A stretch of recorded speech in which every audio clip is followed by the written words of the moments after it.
اللہ تعالیٰ پر ایمان لانے والا تو وہ ہے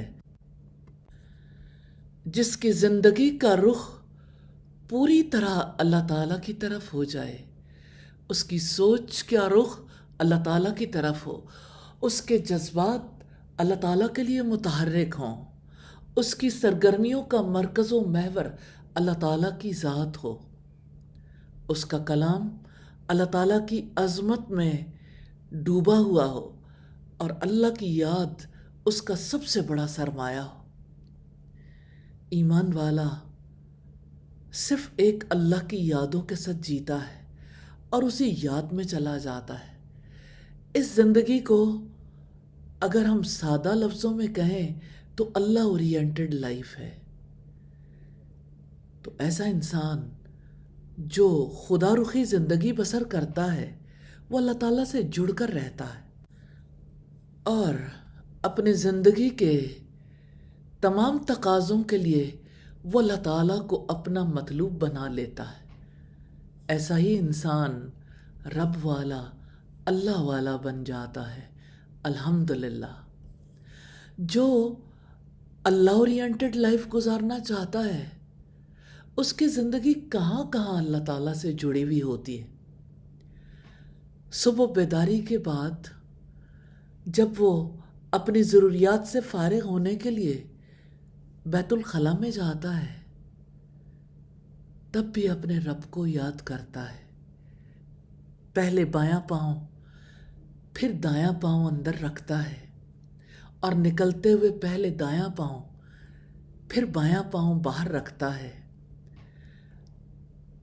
اندر جانے سے پہلے دعا کرتا ہے، اللہم انی اعوذ بک من الخبث والخبائث۔ اے اللہ، میں مذکر شیطانوں اور مؤنث شیطانوں سے تیری پناہ میں آتا ہوں۔ نبی صلی اللہ علیہ وسلم نے شیطانوں کے شر سے اللہ تعالیٰ کی پناہ طلب فرمائی، اس لیے کہ عام طور پر شیاطین بیت الخلاء میں ہی رہتے ہیں۔ اللہ تعالیٰ کے گرد جس کی زندگی گھومتی ہے وہ جب بیت الخلاء سے نکلتا ہے تو یہ دعا کرتا ہے، غفرانک، اے اللہ میں تجھ سے معافی چاہتا ہوں۔ پھر جس وقت اللہ تعالیٰ کے لیے، اللہ تعالیٰ کی عبادت کے لیے حاضر ہونے کی تیاری کرتا ہے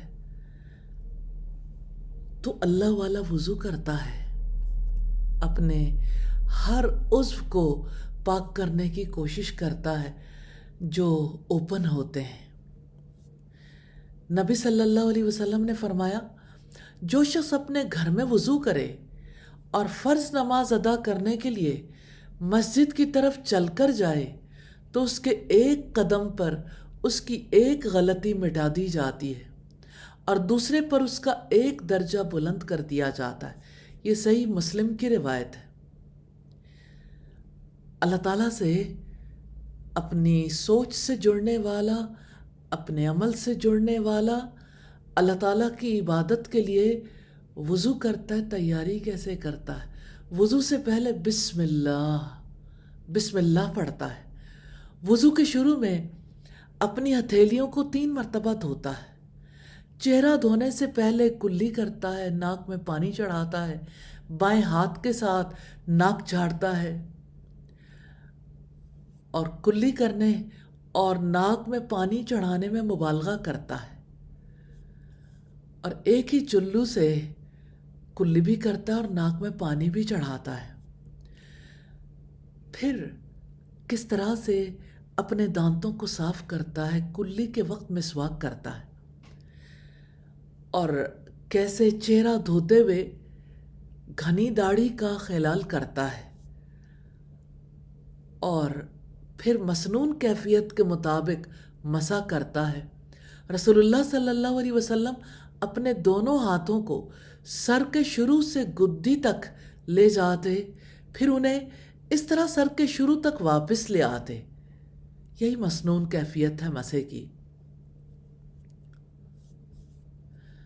پھر ہاتھ پاؤں کی انگلیوں کا خلال کرتا ہے، پھر ہاتھ پاؤں دھوتے ہوئے پہلے دائیں ہاتھ پاؤں کو دھوتا ہے، پھر چہرہ، ہاتھ، بازو اور پاؤں کو ایک سے زیادہ مرتبہ دھوتا ہے اور پانی بہاتے ہوئے اعضائے وضو کو ملتا ہے۔ پانی کے استعمال میں میانہ روی اختیار کرتا ہے۔ احساس ہے اکاؤنٹیبلٹی کا۔ پانی اللہ کی امانت ہے، احساس کے ساتھ استعمال کرتا ہے۔ پھر بازو اور پاؤں دھوتے ہوئے مبالغہ کرتا ہے اور ہر عضو کو اچھی طرح دھوتا ہے اور وضو کے بعد دعا کرتا ہے، اشہد ان لا الہ الا اللہ وحدہ لا شریک لہ واشہد ان محمدا عبدہ ورسولہ۔ پھر وضو کے بعد اللہ تعالیٰ موقع دے تو 2 رکعت نماز ادا کرتا ہے۔ اللہ والا، رب والا دن میں کئی مرتبہ وضو کرتا ہے، 5 نمازوں کے لیے، نفلی نمازوں کے لیے، اور وہ اس بات پر یقین رکھتا ہے کہ اللہ کے رسول صلی اللہ علیہ وسلم نے فرمایا، جو شخص اچھی طرح وضو کرے اس کے گناہ اس کے جسم سے حتیٰ کہ اس کے ناخنوں کے نیچے تک سے نکل جاتے ہیں۔ الحمدللہ۔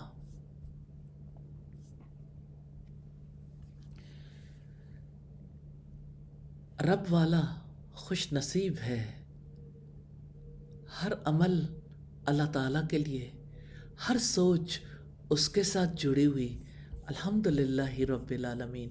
اللہ تعالیٰ ہمیں اللہ والی زندگی گزارنی نصیب فرما دے۔ آمین ثم آمین۔